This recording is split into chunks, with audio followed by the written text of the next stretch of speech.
Okay, good afternoon, everybody. Welcome to today's webinar. Hopefully, everything's all coming through loud and clear. You can hear me okay, and we're ready to get going. So, this is Adrian speaking. I'm the head of trading here at Trend Signal, and today what I'm going to do is take you through a bit about how to trade on the 4-hour chart, which, in my opinion, is one of the most underrated time frames that's really out there. I think a lot of people are gravitating towards time frames that sound great in theory, but may not really suit their day-to-day lifestyle, may not really suit the way in which they probably should be trading according to the way in which they lead their lives. So the thing about this is that there isn't one time frame that's right for everybody. Everyone is different, and what I'm going to do is talk to you today about the 4-hour chart. I believe it's a massively underrated time frame, but one which tends to work quite well with individual traders. Of course, if they have the right trading strategy. So we're going to go through the whys, the wherefores, and all of that today. Now, as we go through, if you're watching us on GoToWebinar, then you can interact. If you're watching us while we're streaming on YouTube and Facebook and LinkedIn and Twitter, we're streaming on all of those things right now as well. You can interact on there. I can only moderate so much chat at the same time, so I will be watching it on YouTube, the chat, and I will be watching the chat on GoToWebinar. Now, if you're on GoToWebinar, you can type into the questions box by looking at the instructions on screen. Now, if you haven't already done so, or maybe if you have, just do it again. Just type something into the questions box for me. That'd be great. This is how you can ask questions as we go through today's live webinar, just to make sure everything's all working loud and clear and everything. So just type something in. That'd be fantastic, even if it's just to say hi. That'd be good. And as we go through things, if you're not sure about something, you want me to repeat anything, whatever it is, extremely happy really to go through it with you. All right, good. Let's get on with it then, shall we? What are we doing? We're talking about timeframes. Now, timeframes, in my experience, is probably the most important thing that we could be looking at. Very often, people are looking at strategy first, or maybe even markets first, which is the best market to trade, and it's usually just the wrong question. It's a fine question to ask, but it shouldn't really be asked at the start, in my experience. Time frame, I do bang on about it in these webinars, but it really makes the difference between whether you can follow a strategy or not. So it doesn't matter how good any strategy actually is. Really, you can have the most amazing strategy going, but if you can't follow it properly, then you're not going to be profitable with it, or you're less likely to be. So the more the strategy suits you, or the better, and therefore the times at which you are required to trade needs to be something that you can satisfy. Okay, because if you can't satisfy it, if you can't trade at those particular times, then you're never really going to be able to follow the strategy, which means you're never going to get the results of the strategy, which means again, you're less likely to be profitable. So let's just go through a few of these things. Now, in today's screen share, we're going to be talking for probably about an hour. I say I. You'll be sick of my voice by the end of it, but what I am going to be doing is taking you through for probably around 25 minutes or so, 20 minutes or so, some theory. We're going to talk about why and how and what and the reasons and so on. We do things in a certain way, and then we can apply it to some charts a little bit later on. So if you're sitting there thinking, just get to the charts, Adrian, we will do, but we have to understand a bit about why, because if we don't know why, then you go off and do all sorts of weird and colourful things that one shouldn't do, and then you haven't learned anything, and it's not really the best outcome of anybody's time, I think. So this is really a goal to try and get us to help to learn things in the right way. So missing trades. Why is time frame important? Because if you're not on the right time frame, you're likely to miss trades. Now, the thing about it is that, say if you've got a strategy that can make 1,000 points and it trades 30 or 40 times a month, the only way you're going to get 1,000 points is by trading 30 or 40 times a month, or near as damn it. So a full sample of the opportunities allows you to get results in keeping with the strategy, whatever your strategy happens to be. If you are missing lots of trades, and a lot of things tend to happen, you can potentially end up getting onto trades or missing the best trades just by luck or bad luck more than anything else. But missing trades is important, and what you'll tend to find is that there's a bias to, if you've missed a trade, there's a bias to the trades that we then take. So we'll naturally take the wrong trades than we should do because we're entering the trades too late, or we're entering the trades too early, or we've missed the trading opportunities we should do. I'm going to show you the reasons why that is in just a second. It's a little technical, but it will make sense once we go through it. Boredom trades, the markets are not going to dance just because you happen to have a spare moment to look at the markets. Okay, so you can't trade on you can't be expecting the markets to do something around you. The markets are going to do what they're going to do. And if there's nothing going on at the time, if you're on the wrong time frame for you, and if you're in a rush, if you've got that urgency about taking opportunities, when we're bored, boredom trades, I'm wasting my time, I may as well put a trade on anyway.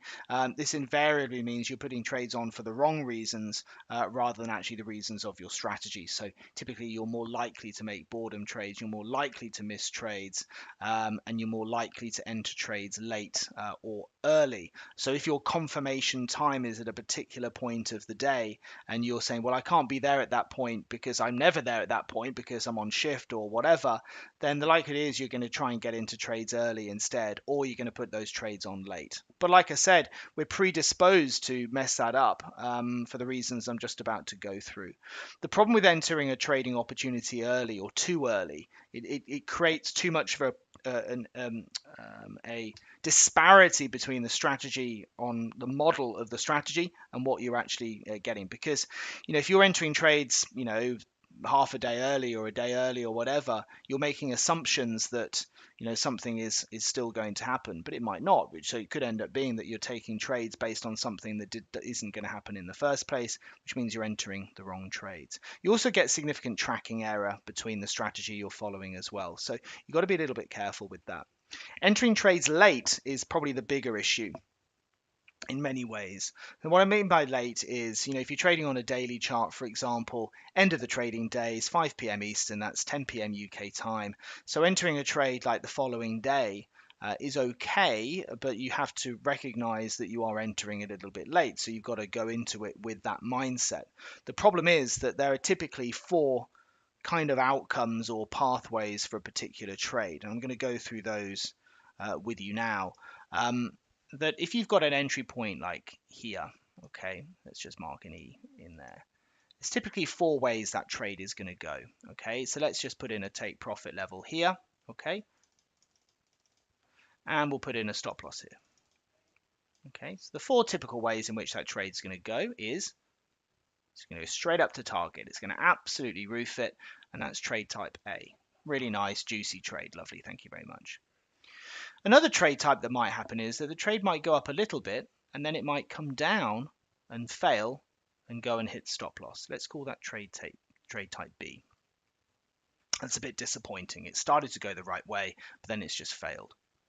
Another trade type is kind of the opposite of that, that it might go down a little bit first, have a little bit of a pullback, and then suddenly it then goes up and then goes on to target. Let's call that trade type C. It's a terrible C, but we'll go with it. And then trade type D is that the market just goes straight on. It's an awful trade, doesn't even go up one tick and goes straight down. Okay, so that's the four kind of likely scenarios: straight to target, straight to stop loss, a little bit of a pullback before rallying to target, or a little bit of a move up before falling to the stop loss. So A, B, C, D.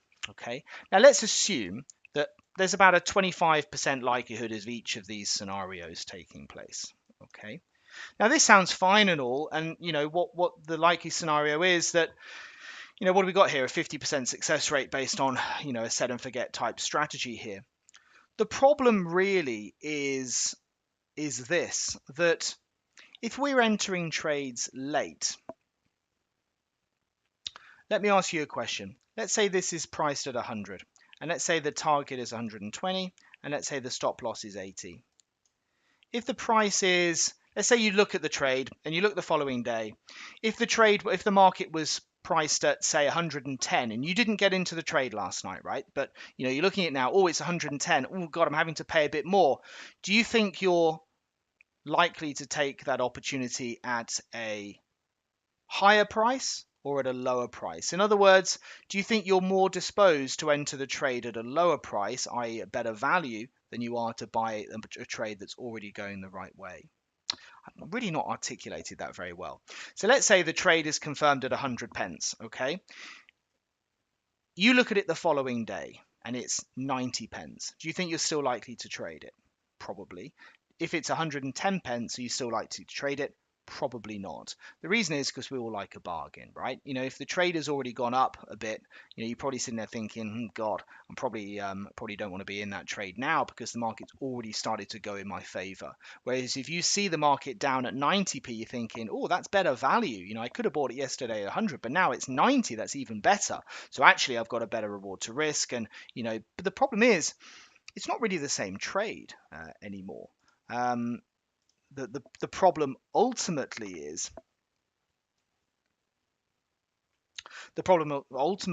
that the trade at last night is not the same as it is now, and for that reason, our result is likely to be different. If you're entering trades consistently late because you're on the wrong time frame, the likelihood is that you'll end up doing something like this.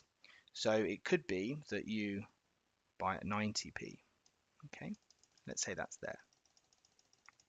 What's happened by buying it at 90p? You've got a slightly better price, but you've not been able to get on any trades that went straight onto target because they're done. And because of that, your success rate is likely to be diminished now. Sure, you'll get on some of those trades that have had a pullback before rallying, but de facto, by taking any trades after a pullback, i.e. trying to buy it at a slightly better price, every loss-making trade has a pullback first. So it has to pull back on its way to its stop loss. So by buying a market at a lower price than you might have hoped for, let's say 12 hours late, 6 hours late from the technical setup that took place, what's likely is that you're going to end up with an inferior reward success rate. So instead of going for 50% success rate, we've actually gone to a 33% success rate because you're not going to get on any of those trades that go straight to target. Now, you might get a slightly better reward to risk, but the problem is it is not the same trade anymore. So the number of winners you're going to get by entering a trade after a pullback is smaller. It is lower because, like I said, some trades just go rip-roaring straight onto target. And if you're waiting for a pullback, you're never going to be on those. Equally, getting onto a trade late that is at a higher price, you're probably not going to do because you're sitting there thinking, well, why pay 110 pence for it when I could have paid 100 yesterday? Doesn't seem like very good value anymore. I probably don't really want to do it. Ironically, entering a trade like that is much more in your interest. You've actually got a 66% success rate likelihood there because you're not going to get on any of those trades that go straight on and lose. You're already trading a market that's going the right way. Put it like this. Okay, let's think about you're going to back a horse that's during a race. Okay, what do you think is more likely to win? So the horse race has already started. What's more likely to win? The horse that's at the front of the race or the horse at the back of the race? Now that that race is in the running, what do you think? You can write front or back. Which horse is more likely to win? All other things being equal, the horse at the front or the horse at the back? It's got to be the horse at the front of the race, right? Okay. The horse at the back of the race is not very likely to win. But that's actually what happens here. Most traders, they're looking at a horse race, okay? And it's the same thing with stocks, same thing with Forex. It doesn't really matter. When you see a market that's going the wrong way, and then you think, oh, I could have got on that opportunity yesterday. I didn't. I was down the pub, whatever I was doing. Now I'm looking at the markets thinking, oh, God, that's a slightly better price there. You're backing a horse that's already stumbled out of the gate. It's already in last place. And because it's already on last place, it's more likely to lose the race, which means you probably don't want to back it. And yet that is emotionally, that is what psychologically most traders will do if they're on the wrong time frame. Okay? What we should be doing is looking to back the horse that is more likely to win race, which is the horse that's more towards the front. Okay? And that's how this looks in terms of the chart. We are predisposed to trying to back the horse that's already fallen over, rather than backing the horse that's already going on nicely through the race, because that's what psychology dictates.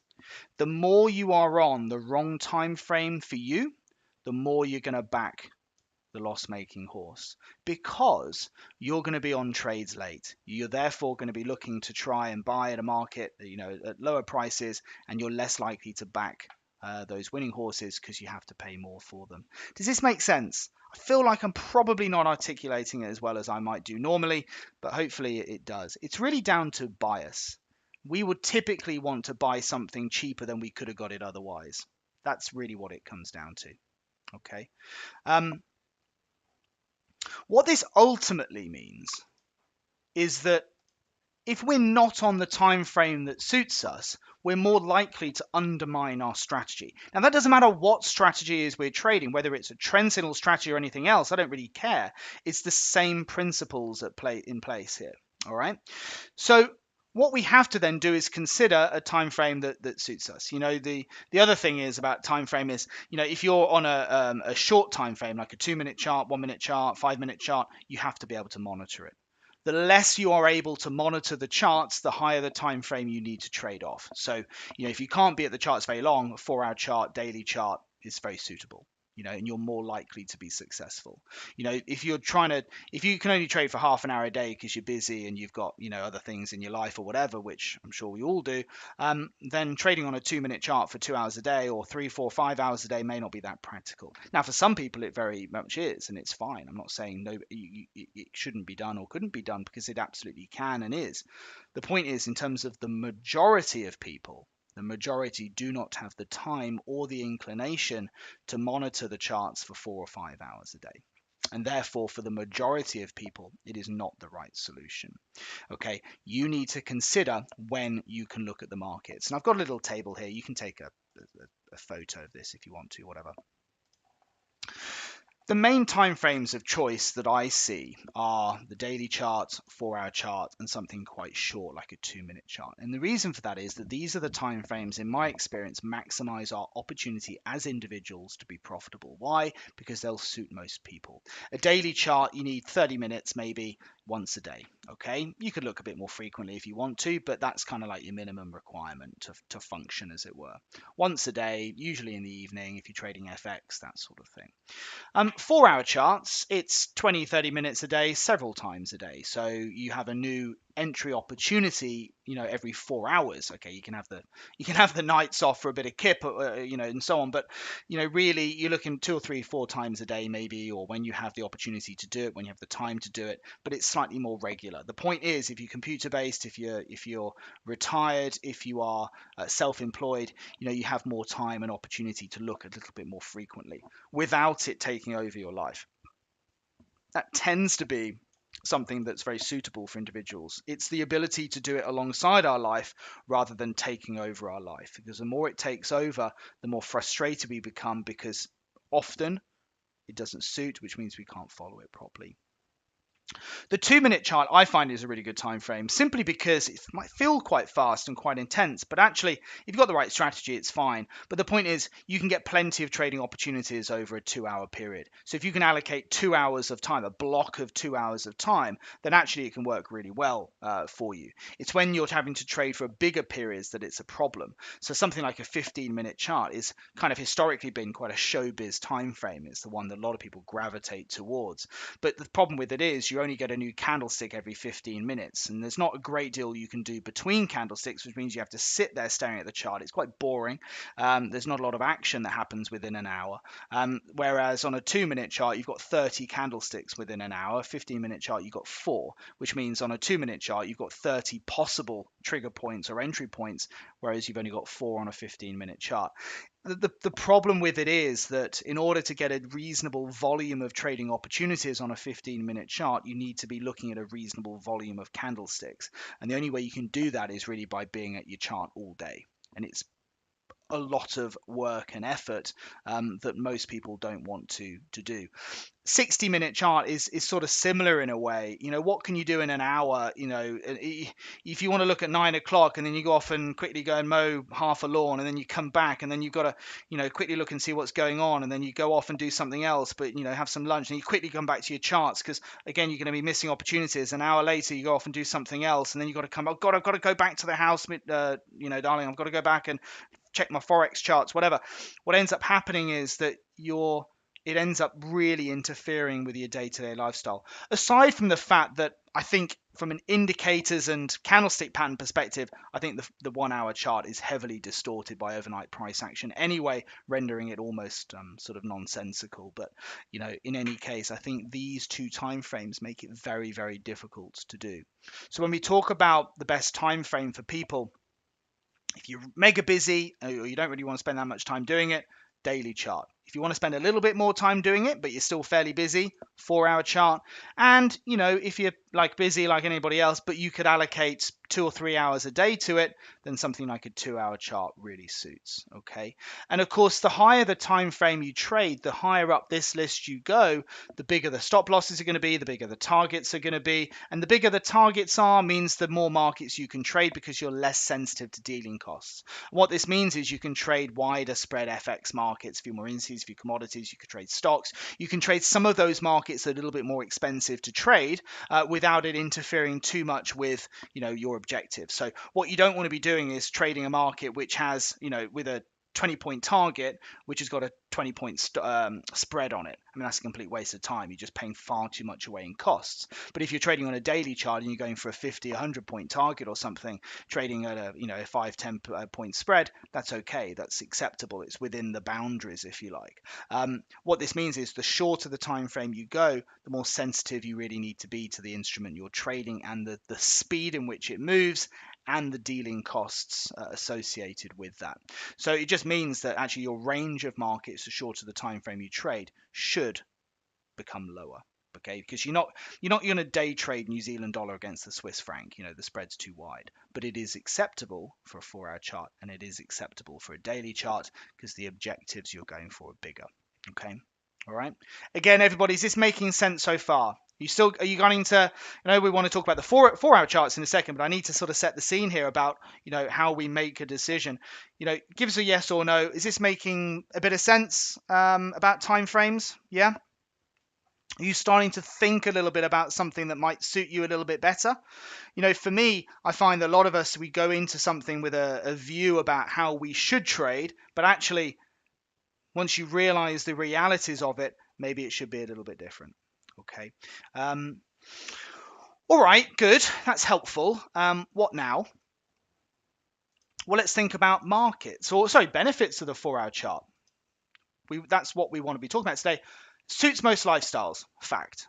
Most people have a little bit of time. They can look at the markets a few times a day. Okay, that's really way it is. And if you don't, daily charts are fine as well. But that's why I want to focus on the 4 hour charts today anyway. You don't need to trade every time stock. Crikey, we're going to have a life. You are going to miss a few trades from time to time just because life gets in the way. Just acknowledge that, accept that, but don't chase the market. Okay, don't be thinking, oh my God, I missed a trade from 4 hours ago. Oh, I've got to get in. You don't have to at all. Wait, there'll be another bus along soon. You can take that one instead. All right, so chase the market. There's plenty of opportunities in the markets. Good solid range of markets, which is great. It's active, but it's not too active. It's like you're holding hands with the market instead of jumping into bed with it. It gives you a bit of flexibility. It gives you the opportunity to do other things alongside your life. Rather than being sort of sitting there chained to the desk. Really, good movement relative to spreads. Yes, absolutely. Gives you good range of markets. The amount of pips you're looking at, 30, 40, 50, 60, 100 pips maybe, is good relative to the dealing costs you're likely to get with your broker as well. Low trade duration. Typically, I find on the 4 hour charts, the trade durations are anything between sort of half a day and a couple of days. That means the funding costs, i.e. the overnight cost of carry, can be nice and low, manageable and so on.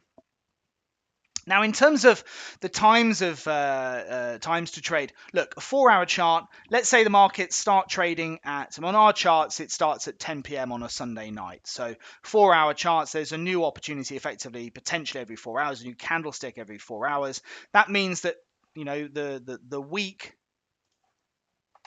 effectively it's Friday nights to Sunday night type of thing. It's the same time point really on the Sunday Open. But effectively what you have is 2 a.m. candlesticks, 4 hours later is a 6 a.m. candlestick, 10 a.m., 2 p.m., 6 p.m., 10 p.m. That's on my charts. Now, different brokers can be a little bit different, and different charting platforms, the time points can be a little bit different, but that's what it is on my charts. So, and that's UK time on my charts, okay? So what effectively I have is potential trading opportunities at 2 a.m. because I'm trading on a 4-hour chart, which means, the market doesn't really care too much about, your sleep pattern. So the opportunities could come up at any point. So it doesn't matter whether it happens to be at 2 o'clock in the morning. There could be trading opportunities based on your strategy. They could be breaking out at that point and so on. 6 a.m., 10 a.m., 2 p.m., 6 p.m., 10 p.m. Okay. The point about this is that there are certain times of the day, certain times of the week, which are likely to be better for trading than others. And if you're going to trade the 4-hour chart, you need to know this. Okay. Let's just say, first of all, 2 a.m. It's not going to lead to, or typically, the most consistent results for trades. Does anybody know why? Could you let me know in the questions box? Any ideas as to why trading opportunities at 2 a.m. may not be the best opportunities? Okay. And that's got nothing to do with the fact that we're asleep, Stephen. We might want that to be the case, but actually, is it statistically the case? Because I tell you what, if it was the best time in the whole day to trade, and if it had like a 95% success rate, I would set my alarm. Okay. Okay. Hamid is saying no volume. Main markets closed. Main markets are open. Really, a lot of them. A lot of these markets are 24-hour these days. But it's really where the volume is. A lot of the time, these are low volume times for trading. Forex, speaking specifically about Forex, is really a London, a European time zone type of thing. That's where the majority of the volume is done. So trading at 2 o'clock in the morning UK time, is it's just quite light. Really. That's not to say you can't get some decent moves out of there from the Far East trading, but it tends to be less good. And remember, if you're a technical analyst, what are you doing? Your indicators are analyzing data. The more data that is being analyzed, the more accurate the findings are likely to be. That's the same whether you're looking at a sample of data or the consensus of data. Looking at the census, all of the data, whatever the word is. The thing about this is that when you are looking at 2 o'clock in the morning, it's a much smaller sample of data. And in fact, the signals you're likely to generate at 2 o'clock in the morning are based on low volume, which means there's not much substance behind it, which means they're more likely to be weak trading opportunities. So it's more like it's sort of limped into a trade because no one else had anything better to do rather than any new definitive information. During the European session, that's when you got the UK economic data, Eurozone economic data, we then creep into the US economic data. These are the things that stimulate, much more movement in the Forex markets. So what you'll find is a lot of sort of more fake signals or fake movements that take place that don't have much backbone or life or sort of oomph behind them. So consequently, it tends to be that 2 o'clock in the morning, it's good news for us in Europe anyway, because it means we can stay in our bed and have a good bit of kip without worrying that we're missing a load of great trades. Does that make sense? Yeah, making sense? Okay. What about Friday afternoon? See, I've marked in yellow here the time slots that are not so cool. Okay. Why would Friday afternoon be a difficult time for trading on the 4-hour chart? Any ideas there? Any thoughts? The weekend close guy, but why would that make a difference?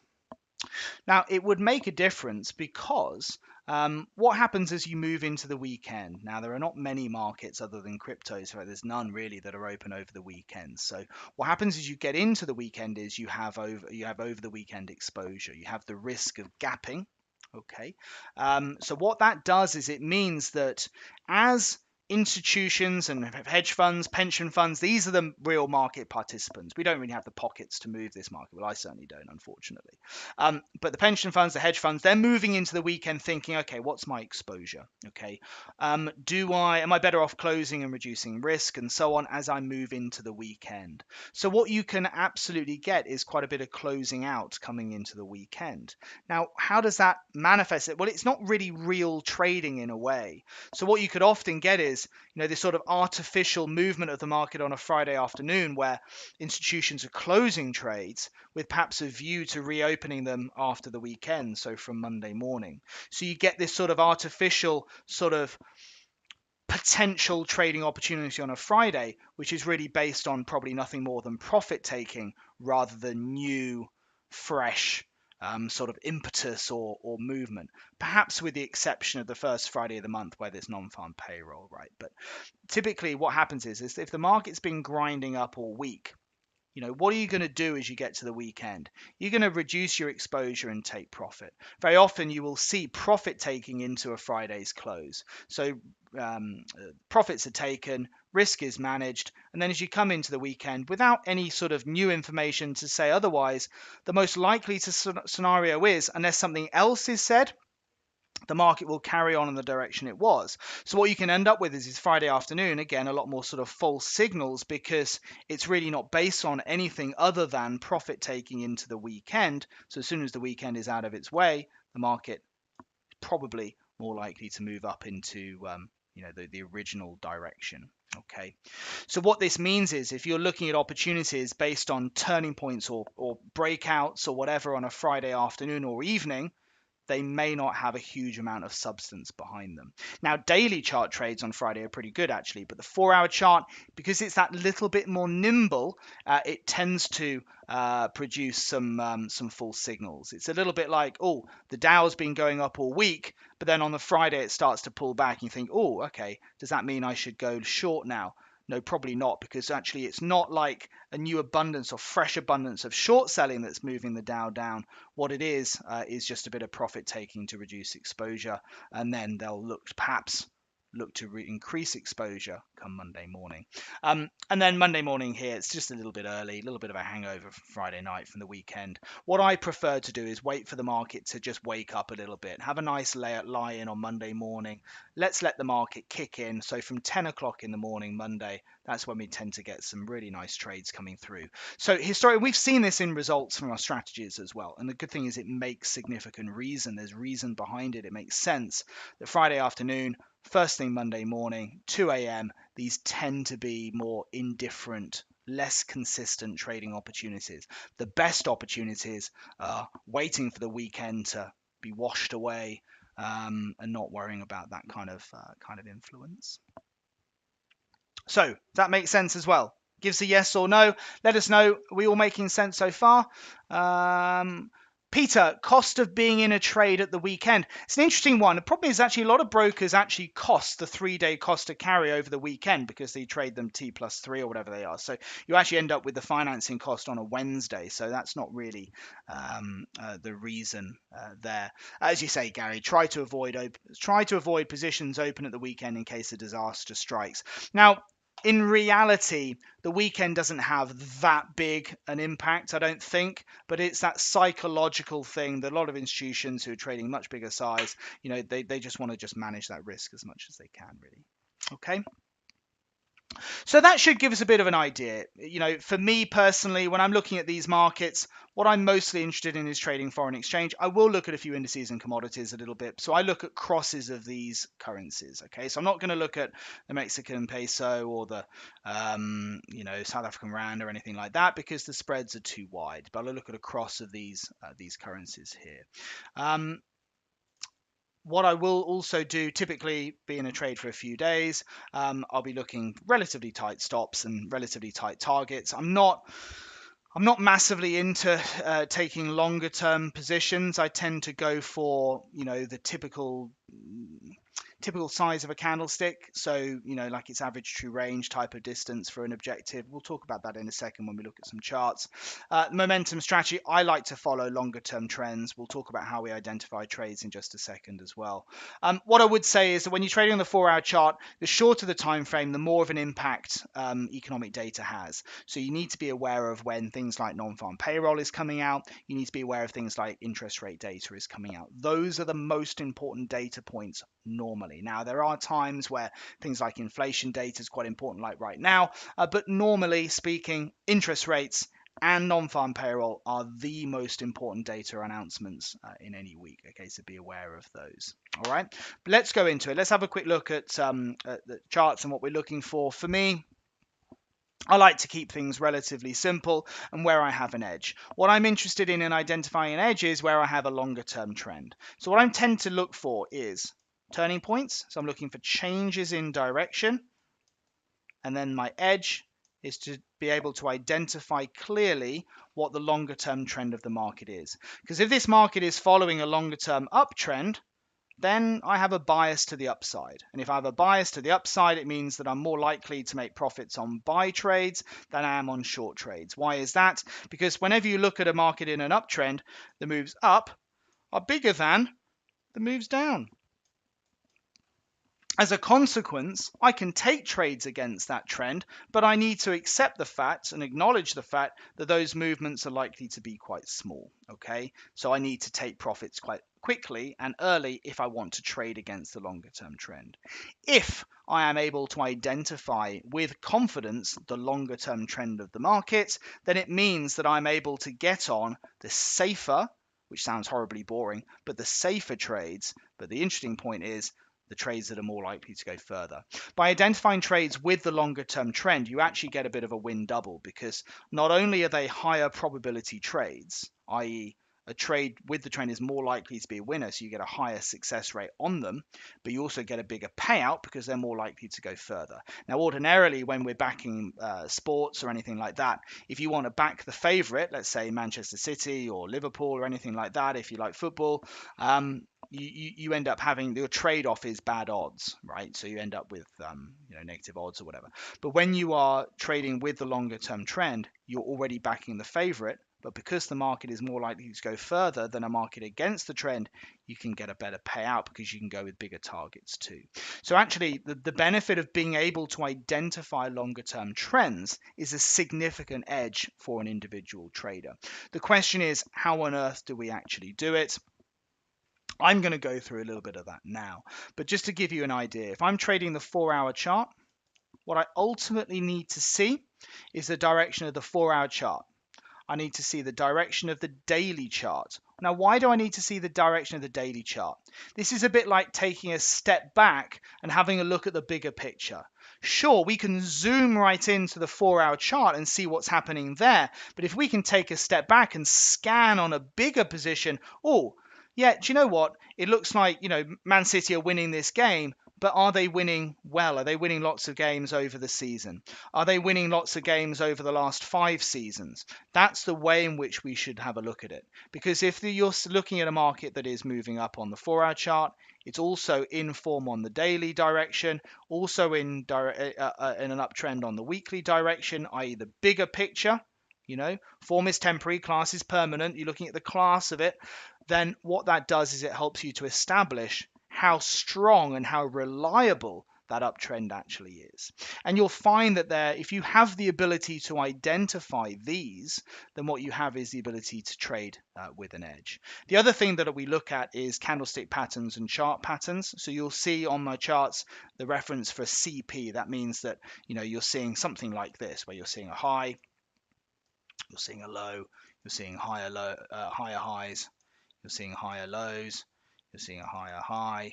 This is an ascending pattern, obviously. So it's not as rudimentary as this in the code, but ultimately, if you're seeing a market that is following higher highs, higher lows, higher highs, higher lows, it means it's ratcheting its way higher, which means that it's following an ascending chart pattern. That can only be a good thing if you're looking for buying opportunities. As you start to see that trend reverse and start to go the other way, and then starts to put in lower highs and lower lows and lower highs and lower lows, then of course that is synonymous with a downtrend. So the more you can identify these factors, the more you can bring them in without having confusion, the more we have, like I said, an edge with our trading, because we're able to identify the dominant direction of this market. If we can identify the dominant direction, we just trade with a bias to that direction. Okay. Good. We can also look at momentum, the degree to which markets are overbought or oversold, and so on.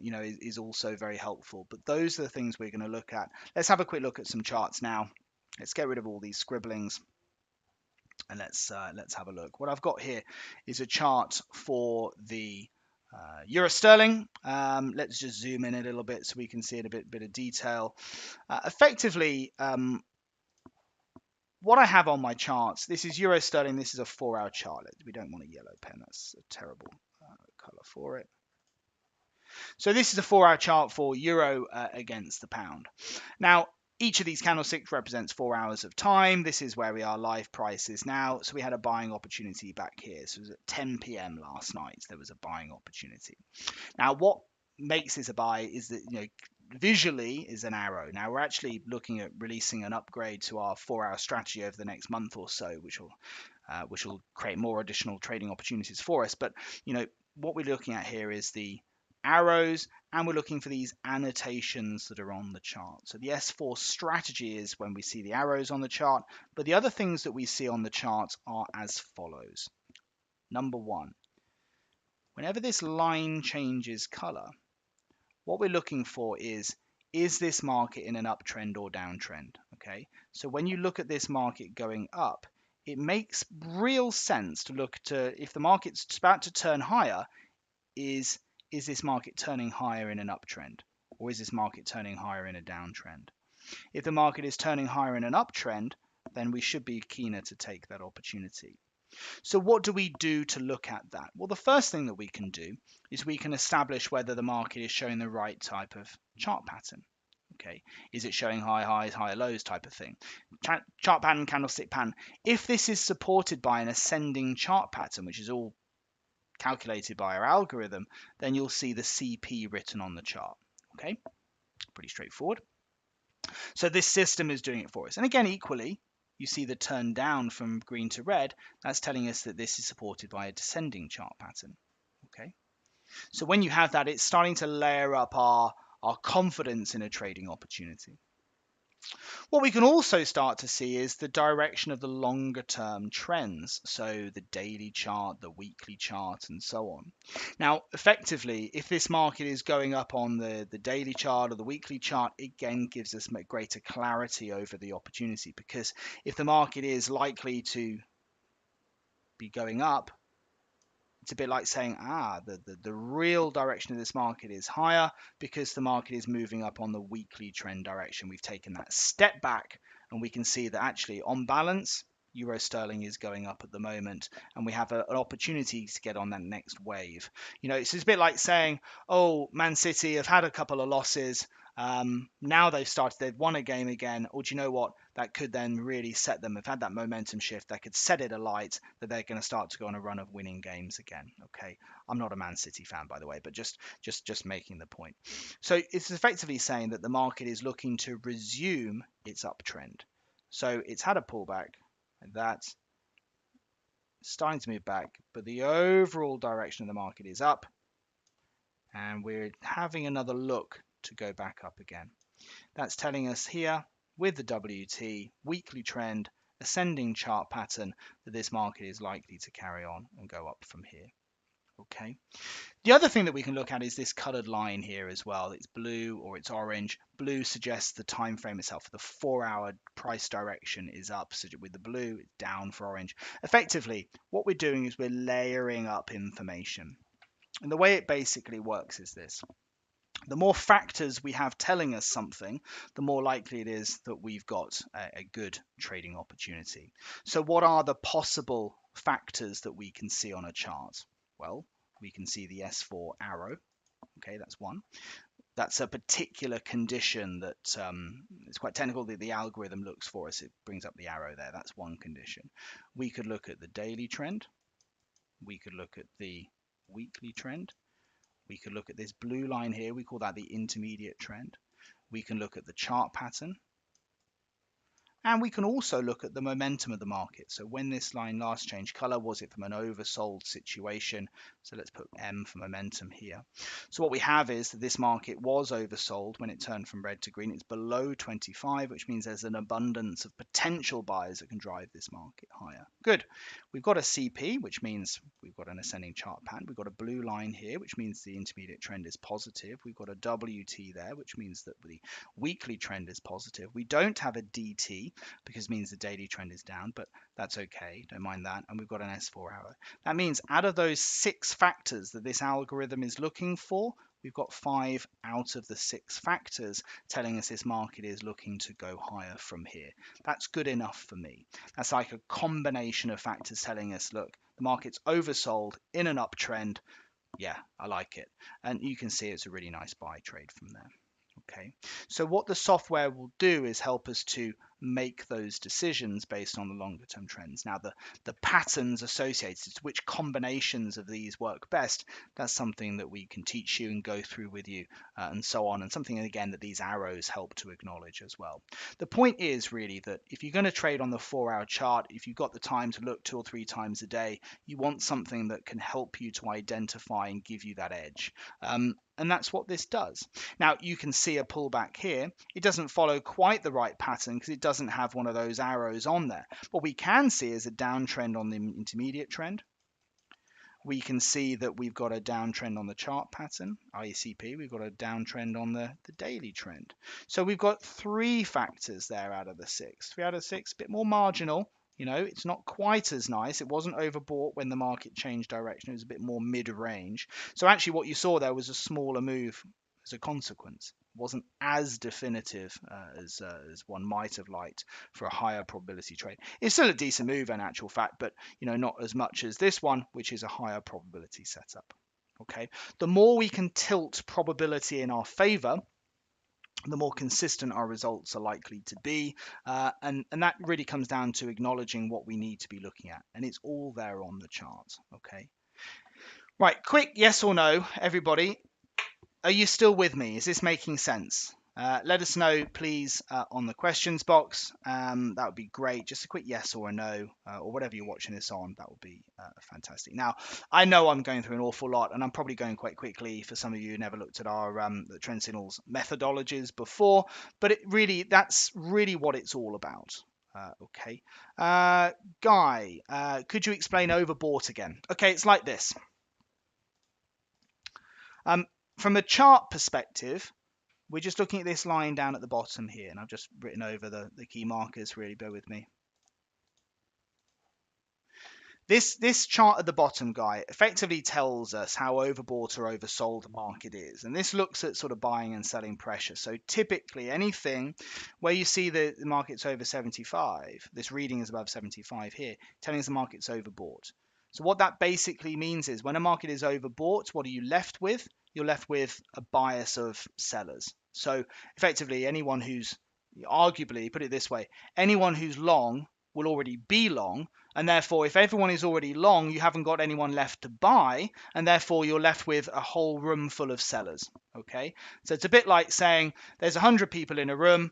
75 of them are long, 25% haven't taken action yet. But effectively saying what you're left with is the majority of the room already own euro sterling. So once it gets up to those sort of high levels, it's a bit like saying, okay, now we need to start to see the sellers start to come in. And you know what? Because it's overbought, when the sellers start to come in, there could be a lot of them, and a lot of them can drive the price down quite a lot. Okay, that's the purpose of looking at a market that's overbought or oversold. Equally, if you're looking at a room of 100 people, it's probably easy to think about it from a shares perspective. They're all interested in buying BP, for example. But you ask the 100 people in the room, like, who here already owns BP? And there's only 4 people that own it. That's really oversold. It's like everyone's already out of it. But however, what you have got is 96 people who could buy it. And if they all decide to buy it, it's going to ramp the price up quite a lot. So it's all about giving you, again, a bit of a gauge as to what the bias of this market could ultimately be. Again, these things in isolation are probably not that helpful on their own. It's about looking at things in combination or building the picture. Because just because it's oversold, doesn't mean it's the right time to buy. And it could just mean it's a really crap stock, excuse my language. It could just mean it's everyone's really panicking about the fact that there might be a windfall tax on BP and everyone's thinking, oh my God, I don't want to buy it now. It could be for that purpose. But the point still remains that when positivity comes back into that market, if the market is already oversold, there's a lot that could drive it higher. Okay. So fine, good. That's euro sterling. That's pretty nice and straightforward. The purpose of this, and I've done a scan for opportunities for the last sort of 24 hours, and we can have a look at all of these. When we're looking at the charts, what we're basically doing is analyzing the context. Now, certain trades will be analyzed by the arrows that are on the charts, a nice clear mark, a little bit like the snipers that you'll see on our daily charts. But what we can also do is start to build a picture on other opportunities. So, for example, this morning at 6 o'clock this morning, there was a turn down on Australian dollar against the Swiss franc. It's a nice opportunity, actually. And the reason why it's a nice one is because this market's showing the patterns of a downtrend. The CP is down. Okay, the weekly trend is down. The daily trend is down. This line here is orange, which suggests that the intermediate trend is down. You've got a lot of things suggesting this market's likely to carry on and have a decent fall. Effectively, you've got 4 trend factors there suggesting this market's in a downtrend, and this is the next wave lower. It's a bit like saying, well, this is what the market's been doing, and we're here. In all likelihood, on the balance of probability, this market should do this. Okay. Quite how much it goes, of course, nobody ever knows really. But what you can do from there is you say, right, well, look, there's an opportunity to sell. The market's returning to it. It's a decent looking opportunity. As far as how far is this market likely to move, this is where you need to be a little bit sensible, really. I like getting in and out of trades relatively quickly. For me, a good go-to type of opportunity is something like the average true range, so the ATR. On that opportunity. So in this case, about 45 pips, which is actually relatively high for Aussie Swiss, I would say. But something like that, 30 pips plus to the ATR, that typically gives us a decent sort of number for the likely scenario. What is the ATR, the average true range? It's the typical range of a candlestick. It's not, the definitions are not quite that, but for ease of reference, let's call it that. So whatever the average size of a candlestick is, at the moment, over the last 14 bars, is 45 pips. Okay, that's basically what it means. This gives us an understanding of the typical sort of size, magnitude of a move. It's fallen about 35 pips or so to the lows. So building that picture, looking for the turning points. See, the way I look at it is, and I know I'm kind of all over the place today, really. This is not as clear strategy training session as I would normally give. But whenever this line changes color, this gives us a turning point. The question to then ask is this a turning point that has got a high likelihood of being generating a successful trade? So what you're looking for is the context of the turn. So like this turning point here from red to green, what's supporting that?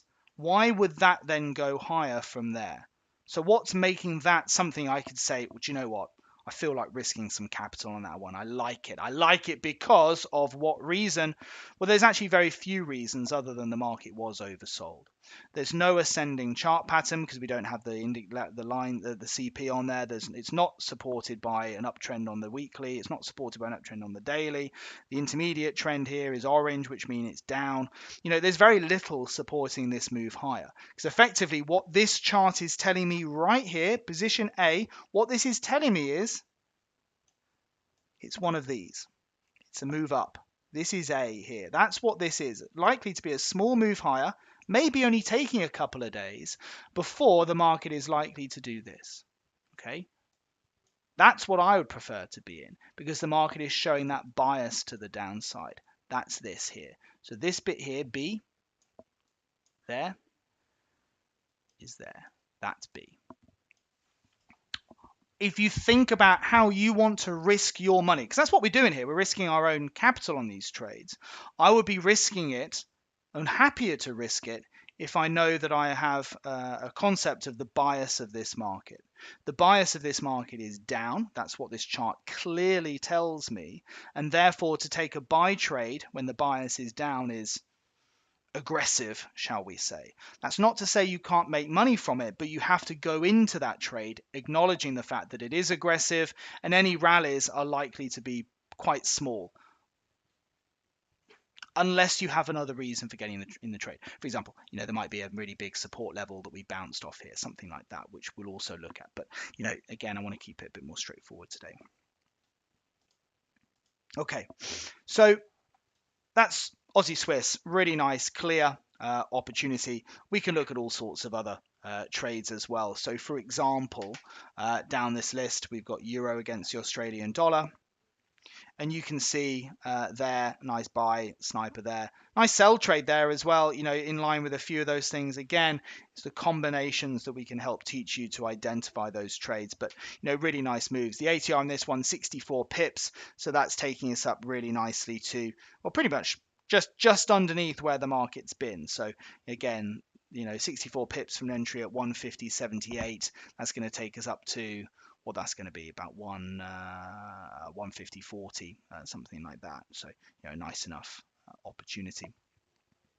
This one, not so clever. It's okay. I mean, it moved up a little bit. The ATR there, 61 pips, didn't quite make it. We ended up with a what's called an active stop on that opportunity. Went up about 50, which is quite irritating. But anyway, there we are. That's the way it goes, where the cookie crumbles. What else? Let's have a look. We looked at Euro sterling already. Euro New Zealand. You can see again one of the arrow trades there. Nice clear visuals without having to do a huge amount of analysis on those. It does just help us. Can you use TradeMate on these tools? Yes, you can actually. You can. You have to sort of configure it a little bit yourself. But yes, you can use TradeMate on those opportunities. Okay, so there. Okay, so the take profit at 166.38 from there. Okay.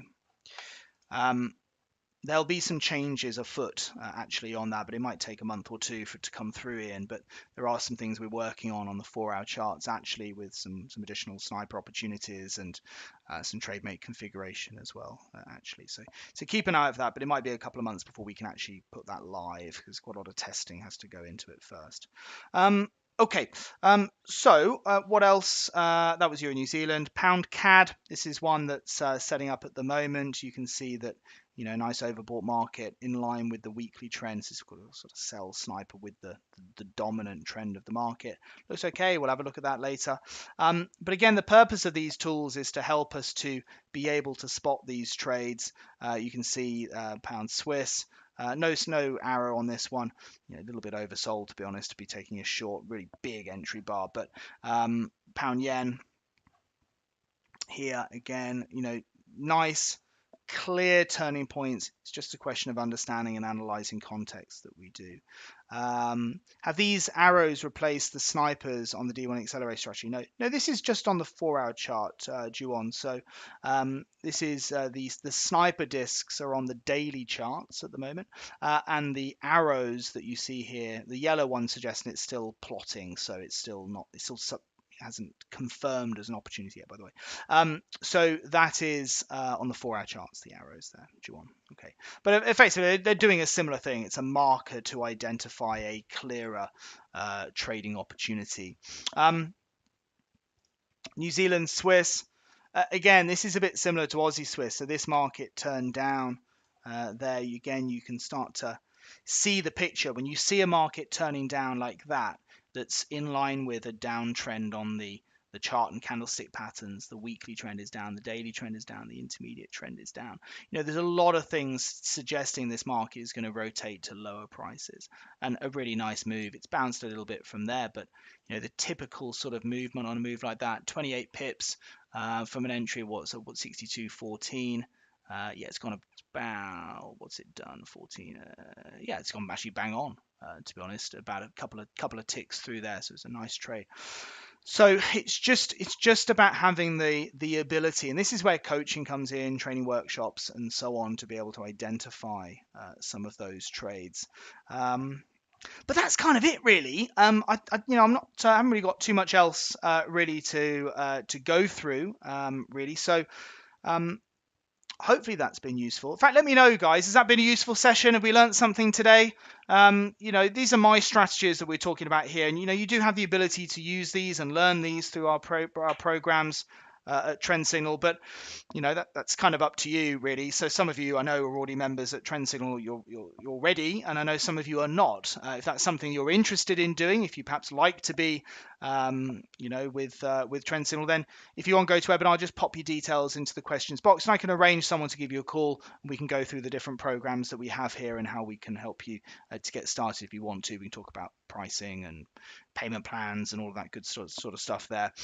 If you're watching on a streaming channel, just get in touch with us. Probably the best thing to write the phone number. Not great at all this, wrong color. Great at all this sort of stuff, really. But 0123 That's UK, by the way. So +44 there. 75753. There we go.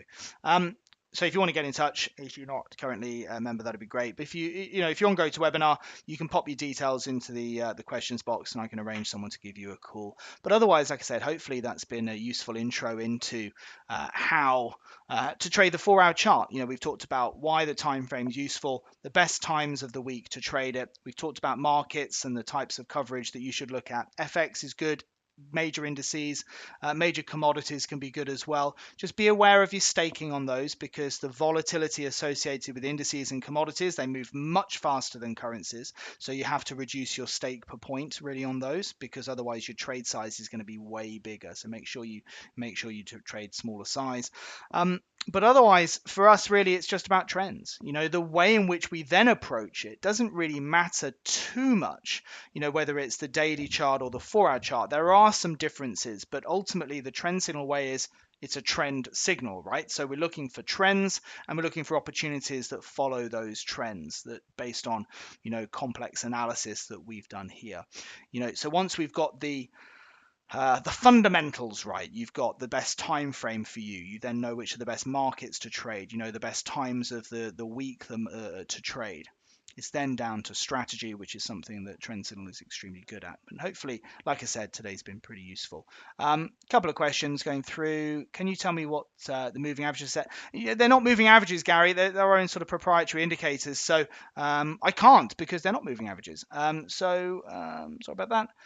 Chart Center 4-hour chart shows different time for candle close.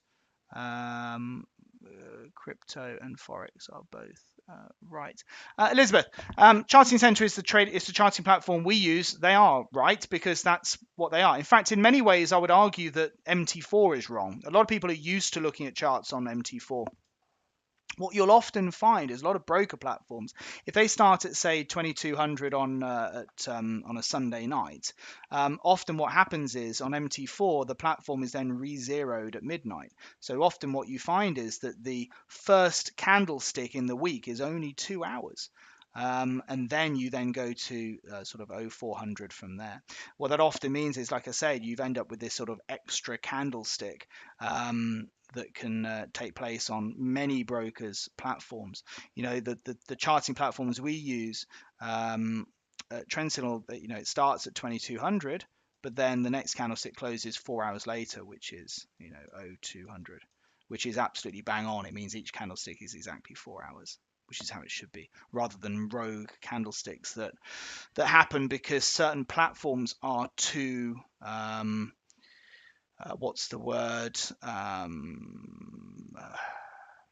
Perhaps can't move in the right way. That's often the case with certain platforms. They just and actually often with MT4 as well, the time slots can be based on where the server is rather than where you are, which isn't particularly helpful either. So one MT4 platform, the times at which the 4-hour candlesticks close can be different between one broker or the other, or one server within the same broker to the other. So actually what it means is, for us in particular, as sort of a system provider, it means a great degree of inconsistency between signals. So one of the reasons we don't use MT4 for our charting is that I could have somebody trading with markets.com. I could have somebody trading with IG, and they could be looking at different time points in the day for where their candlesticks finish and where the opportunities are generated, which means they'll be looking at different signals, different opportunities, different trades, different outcomes, which is not particularly helpful, actually, really, as an educator. So, for me, when we use Charting Center, we use that charting platform specifically so that everyone is looking at the same output from which they can make their decisions. The brokers they trade with, that's fine. That's sort of their choice. Although we can recommend brokers, obviously, like markets.com. But the point about it is that there doesn't really have to be consistency between the charts, between Charting Center and the broker, because where you make your decisions with trend signaling is based on Charting Center, the platform on which our indicators are hosted. Where you place those trades, their charts don't matter because you don't need to look at them. It's irrelevant, actually. Anyway, good. Hopefully, like I say, that was useful. All the best, everybody. Have a wonderful week's trading. Yeah, that's it. Bye for now.